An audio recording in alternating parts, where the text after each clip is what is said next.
Bernard, welcome to the show. Thank you, Andy. It's great to be here.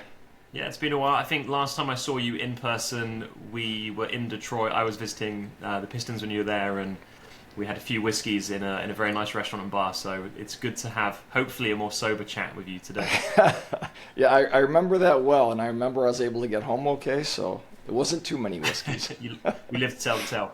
Yes, indeed. Just to begin with today, just in case somebody hasn't come across you yet, would you be able to kind of outline who you are, and then I guess like the route of your career from sort of where you started through to the current day? Sure. My name is Bernard Condevaux, and I'm a physical therapist.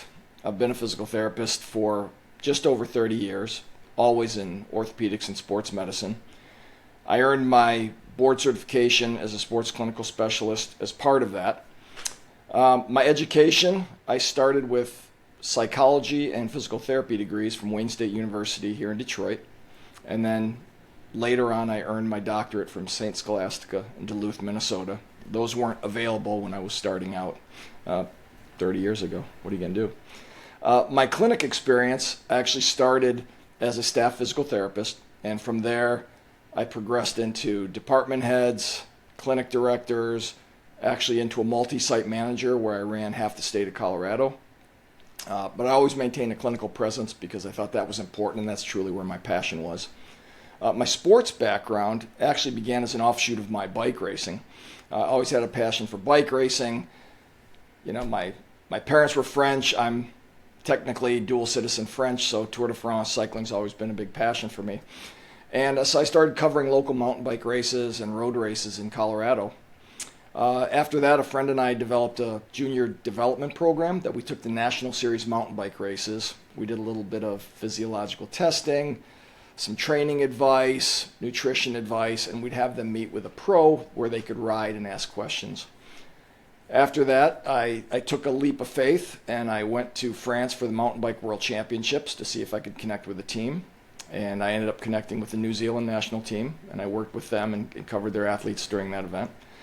The next year, the Mountain Bike Championships came to Vail, Colorado, and I had connected with the French national team, which is like connecting with the New York Yankees. They're a pretty big deal in cycling.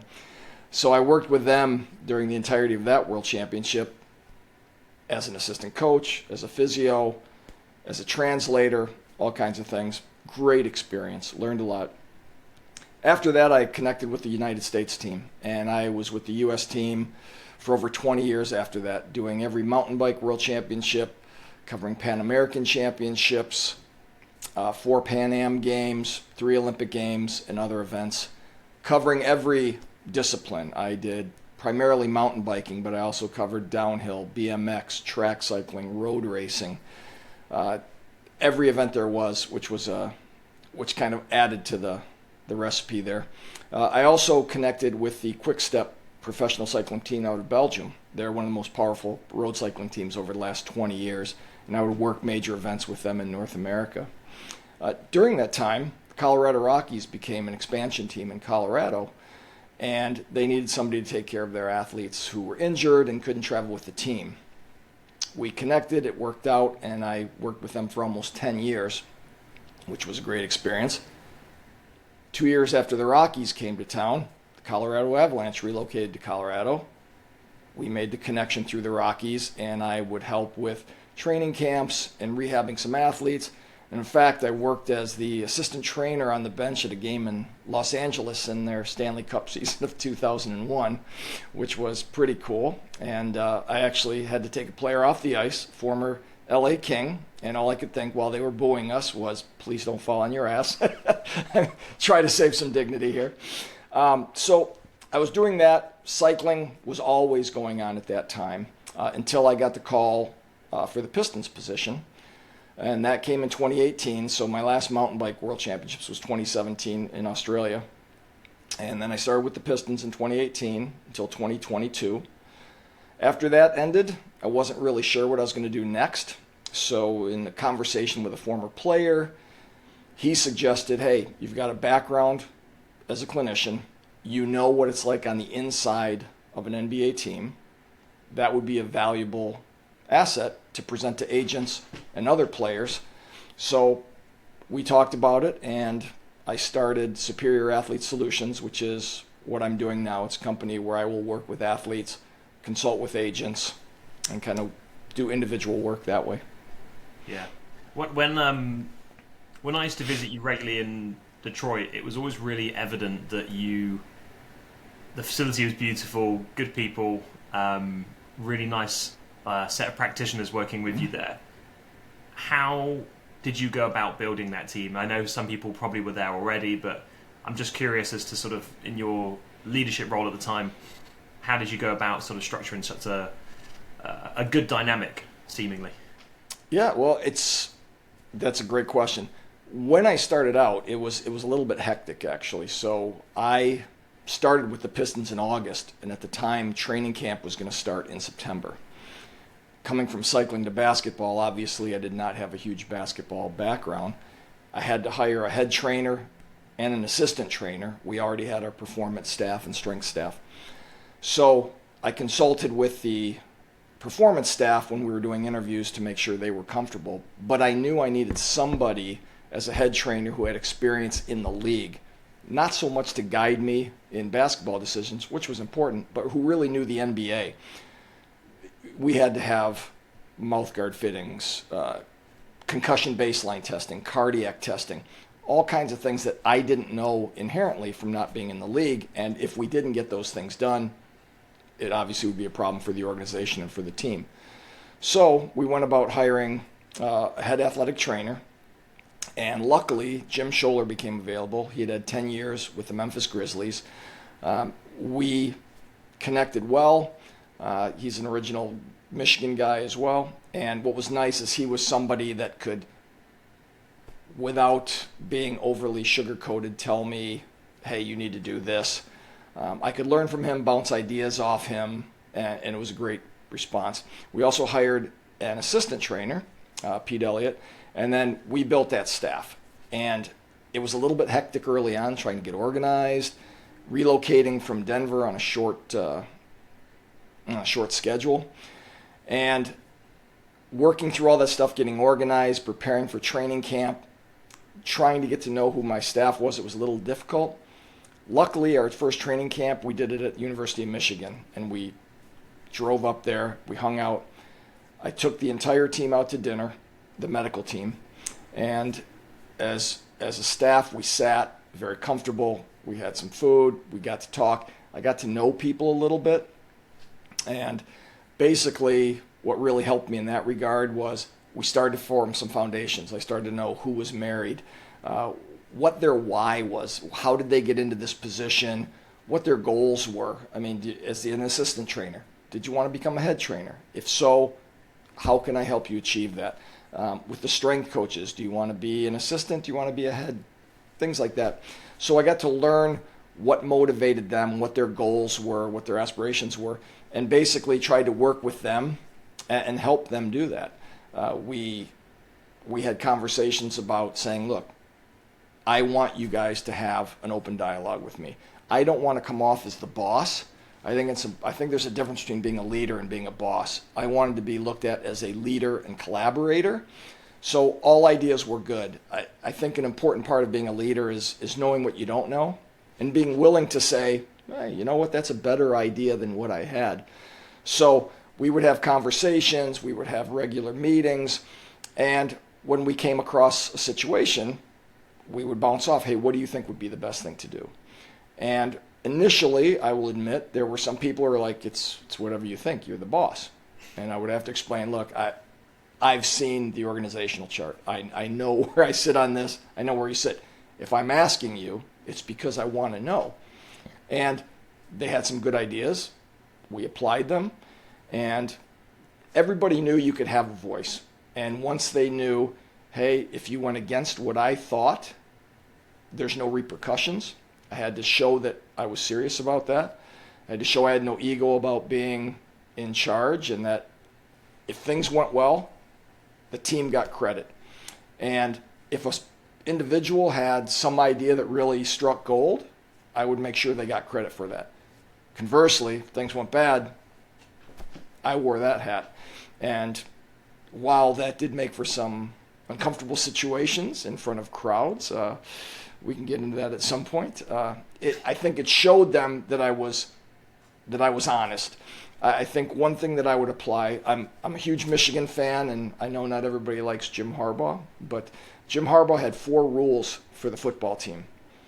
Show up, work hard, listen, do what you say you're going to do. And I really think number 4, do what you say you're going to do, is critical, because talk is cheap. And if I tell somebody, hey, if something goes bad, I'll own it, but I throw them under the bus, I've lost all trust. And I think it was very important to build trust with the team and show that, hey, I'm open to ideas. Let's make this team grow and be the best we can be. And, took some time, but we gelled pretty quickly. As you probably know, as an NBA team, you're together more than with your family. You're always together. So we had a lot of chance to build relationships, and I think it worked out well.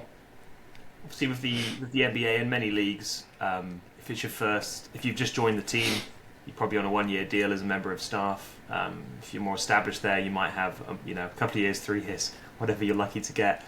So there's always this kind of air of uncertainty. I mean, if you just sign your contract, you probably sit a little bit comfortable for a short time, but there's always this sort of like weight on practitioners' back of how long is on their contract, and are they going to renew their contract with the team as the PT, the athletic trainer, or coach.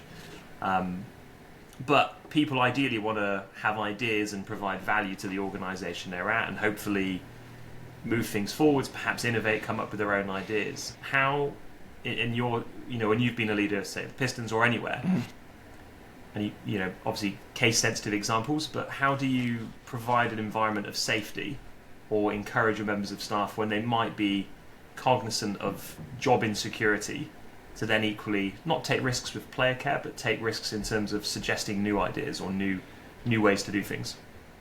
That's a great question. It's true, because when you are in your contract year, you are aware that the clock's ticking, and there's no security in pro sports, as I learned. What I tried to do at one point was to get all of us on the same schedule so that we could all be up for contract at the same time. For the most part, I was able to achieve that, which did help, because they knew if they're up, I'm up, we're all in the same boat. It didn't happen for everybody, but for most of us. The biggest thing was I tried to be as honest as I could with them, and fairly early in the year, I would talk to the general manager, the assistant general manager, and just say, hey, what are we looking at? What are you thinking here? They would ask me what I thought of people, and I said, hey, there's growth here. I would give positive feedback. We did have a situation at one point where there was a salary issue that we couldn't reconcile, and head trainer and I went to bat. It didn't work, and as a result, we facilitated this individual looking for another job, reaching out, giving him good word, and he found another job elsewhere. So that could happen. But yeah, there's that uncertainty, and I guess what I tried to do is be as open and honest as I could. And if there was a situation where I don't know, I would just tell them honestly, hey, I don't know, but I am pushing it. Here's what I'm working on. They had to know that I would never throw them under the bus. That was part of the trust early on that I had to earn, but realizing that, hey, feel free. I'm never going to get angry. If it's a suggestion that's good, that I think we go in a different direction, either way, nothing's negative. Again, when the team does well, we do well. So I'm always going to put you in a positive light. And if there is something that I do have an issue with, we're going to address it personally and cover that. So as much as I could put them at ease, I would, although admittedly I wasn't completely in control of that situation. So I had a voice. But if the front office decided they didn't want somebody, there wasn't much that I could argue about that. I mean, I did have a couple positions, I will say. I won't say who, but there were a couple people that they wanted replaced, and I convinced them that was a poor move, that actually in my environment they worked very well, even if they didn't perceive that. So yeah, it was a challenge. Not maybe for yourself, but when you've had other members of staff sort of, I'm just going to say, working under you in the sort of org chart, when they join your teams, how do you pace them, or how do they pace themselves in terms of, you join a new culture, you join a new team, you want to sort of initially come in a little bit quiet and learn the ropes, learn the culture, learn the systems, learn how it all kind of works around you. How do you sort of pace them between doing that, but then also cracking on and getting stuck in? Does that make sense? Because I think everyone probably, when they join a new team, whatever their role, has to sort of get that pacing right when they start. No, absolutely. And I think part of it was during the interview process. At some point in the interview process, I would make sure they were around everybody. So I would have performance and strength and the training staff with me so they could get a feel for how we interacted. And we would typically go out to dinner at one point, maybe have a couple of cocktails. And it was really a key for me was, did my staff feel this was somebody that fit with us? So I think too many times somebody looks at a resume, and nowadays, you can get every certification under the sun before you actually finish a residency, which wasn't the case when I started. So there's a lot of people who look good on paper, but do you have people skills? How do you interact? Are you somebody who will throw people under the bus? Are you somebody who is eager to be seen in the media? I mean, because that's another concern. Will you talk? Because as you're well aware, there's a lot of secrets in pro sports that, we don't tell everything because it's not safe for somebody's career. So they would already get a feel for how we operated early on. And ideally, we would get them in place well before training camp. So they would spend time with me and the training staff, kind of hang out with us, co-treat with us. They would spend time with the performance team, working in the weight room, following Trent around, seeing how he thinks, how he operates, how that team works, be in meetings with us together. So they would get a vibe for how we interacted and what our process was. And as they got comfortable, which typically didn't take that long because they were co-treating with me anyways, it would be, hey, I'm working with this person, why don't you work with this person? And then if there was a connection, every now and then you could see there was just, hey, somebody clicked, why don't you take the lead on this athlete and go from there? So yeah, there was a weaning in period, but it was really more learning our team, our biases, our motivations, and just our interactions. I mean, I think it was a pretty comfortable environment. Learning that, hey, people could bust on me about, my hair or whatever, or lack thereof. And they could joke with me as well as I could joke with them, and everything was good. And I think that did help as well. I guess if that answers the question. Yeah, no, completely. And I guess a similar question for you. You go from hockey, cycling, and whatever other sports, and all of a sudden you're in professional basketball. How do you balance, or how did you balance learning the sport? I'm going to assume you didn't have tons of basketball experience before. Correct me if I'm wrong, but you go from sort of learning a new sport where you've got to sort of come in and learn, but also balance being a leader. How do you provide value in that role and learn the sport at the same time? And because this will be a situation that many people that have worked across different sports have probably found themselves in. So I'm just curious how that was for you. Yeah, it was interesting because, yes, in cycling, for example, which was my main sport, but yes, auto racing, wrestling, basketball, hockey. Did a lot of sports, but not basketball. Loading and cycling, way different, much more controllable, more time between events. We could peak for certain key events while still getting ready for other races. With those athletes, some of them I would only see at events because typically they're scattered around the country.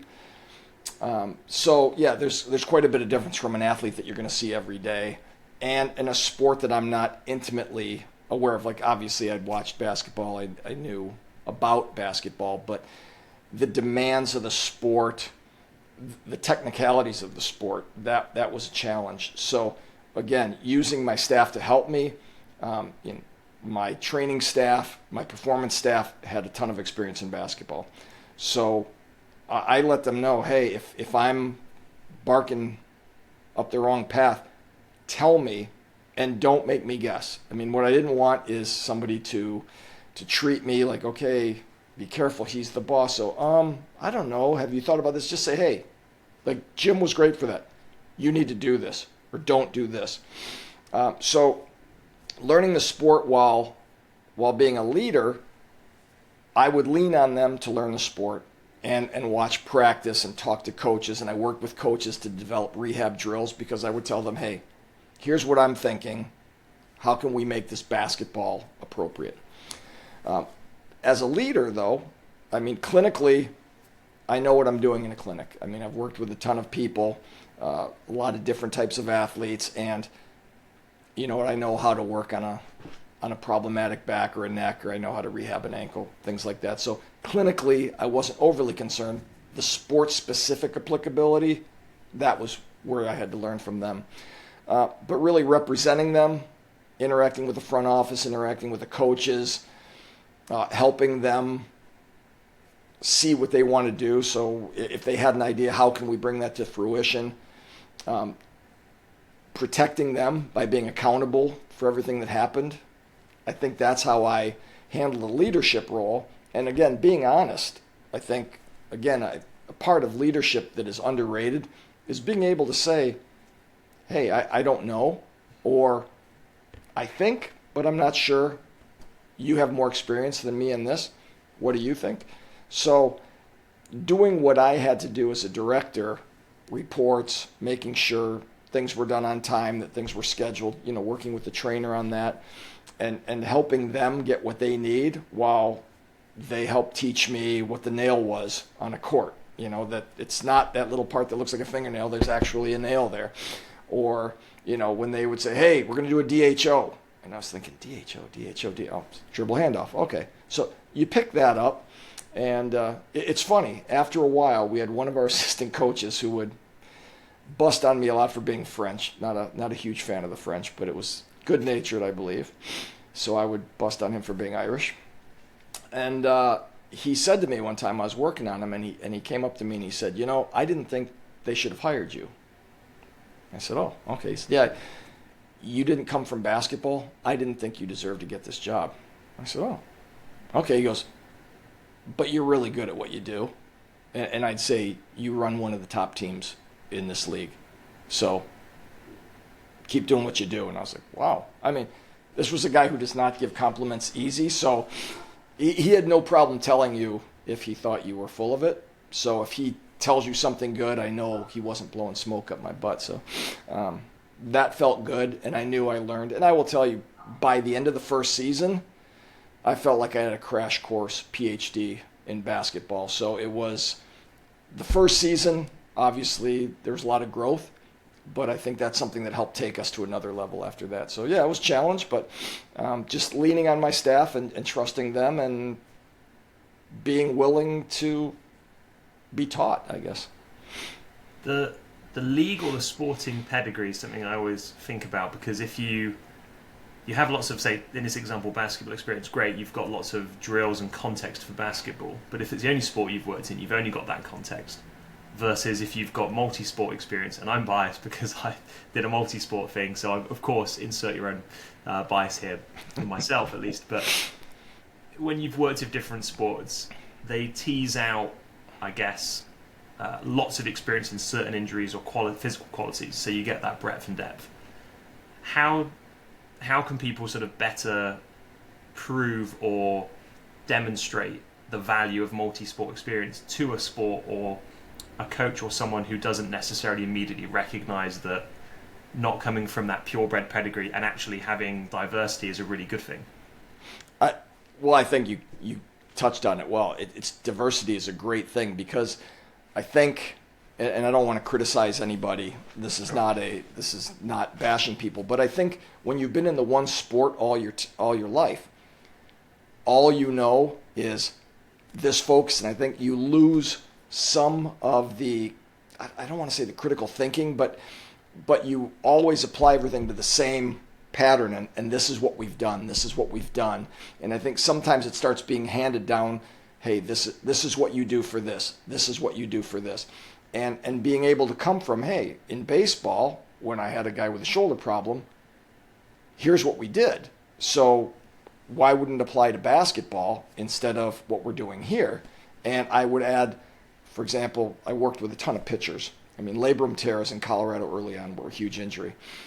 So cuff injuries, things like that, I was very comfortable with that, and I brought them a different viewpoint. Here's how we would do it in baseball. Here's how we would do it in hockey. This can apply into basketball, and it's not something they've done. Conditioning drills. You do things for basketball. Well, hey, in cycling and hockey, a lot of conditioning. Granted, hockey, it tends to be 30-second bursts maybe. Cycling, a lot of different changes.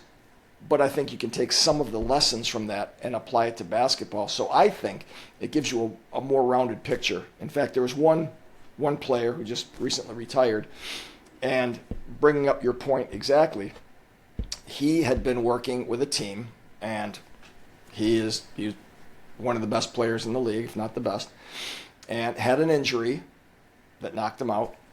And when he came back, staff was basically saying, hey, look, it's been this long, you're ready to go. And he said, I don't feel quite right. But you've been here, you've checked ABC, you're ready to go. And he said, something's not right. And I think that caused him to lose trust in his medical and training staff, and he went outside.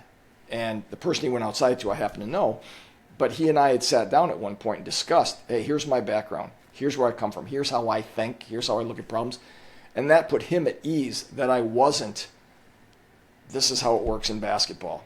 And if you fall outside that little paradigm, it doesn't work. And I think understanding that brought confidence to the athletes. And I think it was something that the coaching staff had to learn, I guess. The front office didn't really have a problem with, but the coaching staff, they're basketball lifers, so it's basically basketball, but they don't think about rehab. And we would have great discussions. I mean, the variation actually helped because I could discuss, for example, they would say, we would talk about load management. And load management is a huge bugaboo in basketball. And it would be like, man, I don't get why do we have to manage these guys? You go back to the old bad boy Pistons. Man, they played every game. They played 40 minutes a game, blah, blah, blah. And it was like, well, the game's changed. It's faster. I mean, back in the bad boy days, you could win a game with 84 points. Nowadays, you score 84 points, you probably lost by 30, 40 points. So back in that day, having talked to a couple of those players, what they did in the offseason was drank some beers, start working out, play some pickup, and you had a month-long training camp. Now you have kids in high school and college with skill coaches, and they do repetitive drills. So understanding that, hey, here's how the sport's changed, and understanding how this works in other sports. If you just do one sport and you do a repeated activity, you're loading the tissue the same way. This is how it can become a pathology that can impact you later on. And so my sports background with different sports actually helped explain some of this. So I think, personally, it's, if you go back to kids' sports, and maybe going off on a tangent here, but I think specializing in a sport too early can be a detriment, because I think there's a lot in soccer/football that will help you in basketball and hockey, because you're training muscles and training proprioceptive activities that you wouldn't necessarily get if you just did that sport. And you're going to get a muscle balance, and you are giving certain muscles and movements a break while you do something else. I think, baseball or track can be a positive for if you're playing lacrosse, because there's something else. So I think having that basis, and also understanding that, hey, not everybody grows tall enough to be a basketball player, and if you've thrown all your eggs in one basket, maybe you lose. So I think that variety, it just gives you a bigger toolbox to work from, I guess would be the real simple thing. I feel like instead of having a small little toolbox, I had a 4-layer toolbox with a lot of shelves in it. Yeah, I think where you get your reps from always makes a difference, doesn't it? Like if you don't at the beginning of your career at some point work in, I'm just going to call it a very boring orthopedic gen pop setting, assuming that the listener wants to work in sport, and you don't see back pain every day, and you don't have that sort of coin flip of, does this person have a radiculopathy or not? and then all of a sudden you've missed that and you work in sport and a back pain says, I've got some, well, they're not going to say this, but they have ridiculous symptoms. You're going to freak out if you haven't seen that at that point in time in an environment where it was perfectly normal to see it a few times a day. Absolutely. And I think what happens in professional sports, unlike in the private sector, if somebody's hurt and you want an MRI or diagnostic testing, bam, it's done. Whereas in the private sector, if you want an MRI, you've got to jump through some hoops. You have to go through X number of visits. So I might see a finding, and I'd work with the medical staff as well. We had great doctors, but I might see a finding on an MRI and say, doesn't match what they have. I see this pathology. I don't care. Where others might be, oh my God, they got a bulging disc. Yeah, you and everybody else, right? And I do think there's an underrated point, like you put when you're just working in the regular orthopedic clinic. I think often in those cases you see multi-diagnoses. So you may have somebody with a knee injury, but they're also diabetic, they're obese, and you know what, they also have a neck problem. I remember, God, when I started in sports, I worked with some guys who were apparently really good sports PTs, and shoulder condition. I said, well, did you clear the neck? I don't do that. That's for the spine people. I just do sports. And I was like, do athletes not have necks? I'm like, do you realize the basis is the necks join up, and the necks join up from the shoulders to the neck? I mean, how do you not address that? And I was appalled at how many people were, if I'm a sports PT, and I think it's changed, but sports PTs did shoulders, knees, ankles. Spine guys did backs and necks, and it was just, it doesn't work that way. So, yeah, I think there's learning how to take care of these people who aren't athletes, who have all these different conditions, and coaxing those along. Those are valuable tools that you can use with athletes, because when you work with athletes, everyone thinks most confident bunch in the world, they never have a problem.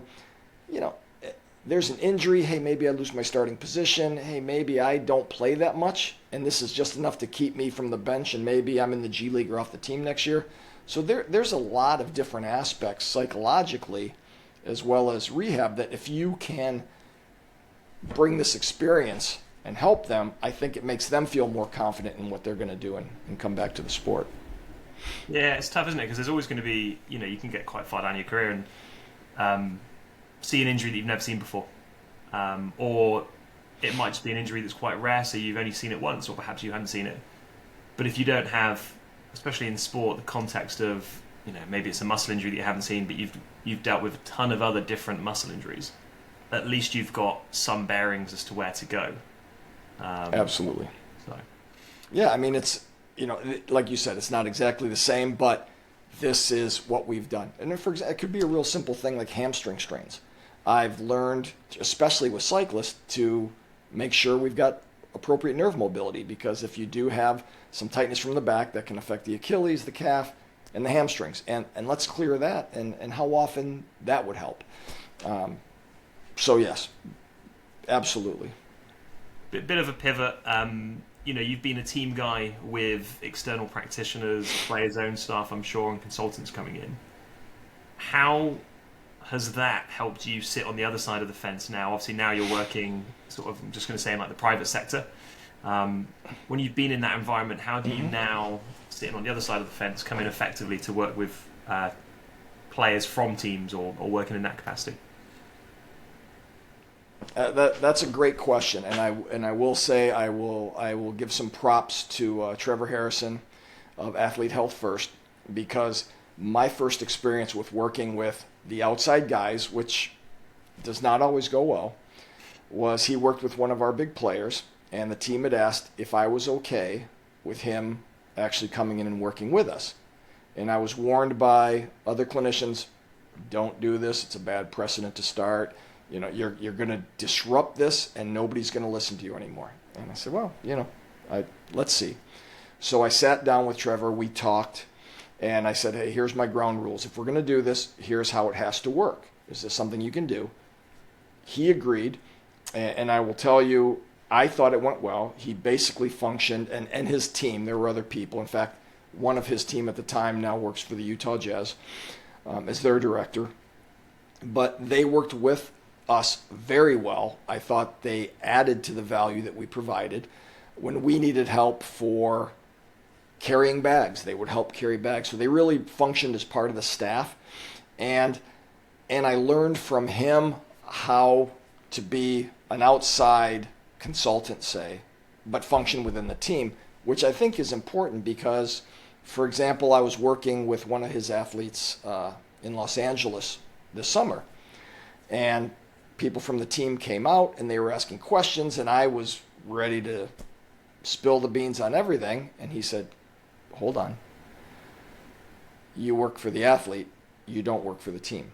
So it's okay to discuss it with the team, but they don't need to know everything. They need to know what they need to know. And if the player wants you to give more, then you do that. So I've kind of learned that balance a little bit, and it's still a work in progress because I know what it was like to be on the other side, and I want this to be a comfortable relationship. I would never want to come across as, your trainer, your PT doesn't know squat. It's a good thing you're with me. I never want to be that. I think obviously I offer value, but I want this to be a comfortable relationship because I may work with other people. We may cross paths in another line, and I want what's best for the athlete. If the team and I are on the same page and I am a value added, it's a win for the athlete. So I think having the positive experience, because I've heard plenty of negative experiences, but having that positive experience worked out as a good education for me. And there were also, consultants I worked with.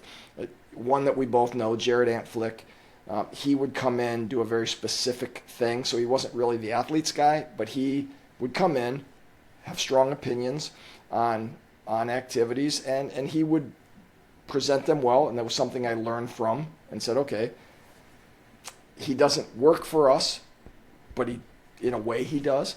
So taking his advice and working with my team to apply it as best we could for the benefit of the athlete and the team. It was another thing to learn because there were things that Jared could tell us and there were things that Jared shouldn't tell us. And we had to respect that. And again, it's just something through experience I've learned and said, okay, I want to apply it being respectful and help teams and athletes as best I can in that way. I think the consulting kind of practitioner to practitioner model is simpler though, isn't it? Because you're being drafted in for skill set and knowledge base and expertise, and then it still kind of lies with the team as to whether they do it or not, but it's quite a simple transaction. I think the players bringing in their own people, having their own people, it's always more complicated, isn't it? Because each player is different, each player's contract situation is different, and the team dynamics are different. So there's not really there's maybe basic things we have to do, like get right in terms of expectations and communication, but the nuances of each scenario are completely different between teams. And I think I've seen it, I speak to plenty of people from teams, and some of them are okay with it, some of them are not. People that work privately, they're obviously okay with it. It's a really complex thing to get right. It is. I think you can sort of just have like a best practice model for it. Yeah, I mean, and honestly, I think I was lucky that it was Trevor and Athlete Health First that I worked with, because I've heard stories from other teams, and again, I'm not going to throw names out there, but I've heard where it's disastrous, where, staff members were being talked down about to the athlete, which disrupted trust, and I would never, ever want to do that. And yeah, you're right. When I'm coming out, if I'm working with a particular athlete, hey, I can recommend all I want. If the team chooses not to do it, I can just tell the athlete, hey, here's my advice. Here's what I would do. And I've, one of the guys I work with now, you'll sometimes reach out, hey, I'm with the training staff. What do you think I should do for this? Okay, boop, boop, boop. Here's what I would do. Draw little X's on here. If you're going to do needles, here's where I would do those. Here's what I would do for recovery. Things like that, and without stepping on their toes, and always saying, if you ever want me to talk to them or have them reach out to me, I'm more than happy to do that. We can have the conversation first. But yeah, it is complex, but I think my basic thing is I try to be as positive as I can. Not quite to maybe the Ted Lasso effect, but I try to be, positive, treat people with respect, and I think that gets a good response in general. So being constructive, hey, we both want the same thing at the end of the day. How can we help each other? I'm not trying to take your job. I think that's a big thing in pro sports is, as we mentioned before, you never know with your contract status. Hey, is this guy trying to take my job? I'm not trying to take your job. I'm okay right now. So I think that can put people at ease as well. Obviously, when everything's in-house and you've got no external practitioners, which is becoming rare now in certain leagues, but when you've got everyone in-house, whatever the schedule looks like, you're going to have these regular touch point meetings with the whole sort of MBT that's around player care and performance, and you're just going to go through how every player is, how they're feeling, what they're working on, etc., the sort of injury status of them. When you've got external practitioners working with players, is there a good strategy as to when, say, the performance director or whatever their title is, how often and when they should be touching base with the individual external practitioners that work with players? And the reason I ask is, if you're the director of performance, you probably want to come into your team meeting and be able to answer questions to the other S&C coaches, whoever it is, about such and such key player. This is their status. Is there a strategy that's effective for how and when you touch base with those people?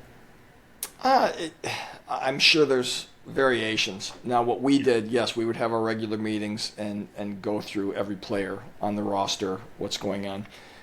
Periodically, I would invite whoever was working with that athlete. So if it was Trevor, if it was Eric, whoever, I would invite them into the meeting so they'd give some feedback. It was more critical, in my opinion, if we were getting ready for a rehab or if somebody was coming off an injury or on the verge of an injury. So if we were having to manage something, then we had to have those conversations regularly because we did not want to overwork them, and we wanted to make sure that certain key things were done. So if there's an injury or we're watching the numbers, say on the Kinexon, and saying, you know what, his speed's starting to decrease, we're seeing signs that perhaps he is overtrained, then we reach out and say, hey, what are we doing here? Here's what we're seeing. Here's what we need. We don't want him doing this. We don't want him doing this. How does that fit with what you're doing? Yeah. Can you just do manual or recovery, things like that? Leave the training to us. Maybe we'll do BFR for less loading. We're going to, maybe throw in a rest day or two. So it's not always the same. If there is a concern of overtraining, if there is a concern of injury or rehab, absolutely we stay on them all the time. If things are going well and we're having no issues, I think a weekly check-in or whenever we see them, just touch base. It's not as critical. Yeah. Cool. No, I just thought I'd ask because obviously I acknowledge it varies team to team as to how their setup works anyway, but I just wondered if there's an effective strategy. So yeah. I don't know if there's an absolute best. That seemed to work with us. And again, having them around more, it was easy access. I think there are some situations where maybe it's tougher. And I will tell you, during the scouting process, when we were getting college students, I talked to some trainers, they were very open, and strength coaches very open what was going, and others would be, I'm not telling you anything. So, it's we were lucky in that regard. I know it doesn't always work that way, so it's a strategy that worked for us. Will it always work? I would hope so. But depends on the individuals. Do you think, this is a real sort of, get your crystal ball ready question, but do you think staff sizes may start to trim down eventually? Because at the moment, obviously, you've got typically quite a few practitioners per player if you were to divide it equally in teams, but there's maybe a slight increase in players now having their own people. Do you think eventually teams will start to downsize the internal staff? Sorry, a real hot question to put you on the spotlight for. That's a great question because I know back in the day you had a trainer. Yeah. And he did everything. And then there was a trainer and a strength coach. And with our G League team, as a matter of fact, we had a trainer and a PT/strength coach. So smaller staffs. It has grown and it continues to grow. So yes, I do think there's going to hit a tipping point because at some point it becomes a challenge to have everybody accountable and to correct. I don't want to say it's like herding cats, but it's not too dissimilar in that you start having people go off on their own directions, and it's tough to really collaborate and really get everybody on the same page the more people you add, and it's harder to keep an eye on things. You become a little bit more detached from everybody, so that as well as travel expense. I mean, that's more hotel rooms. The plane only has so much room. So I think that if that comes, I could see something, at least a plateau in staff sizes coming soon, because they've grown quite a bit.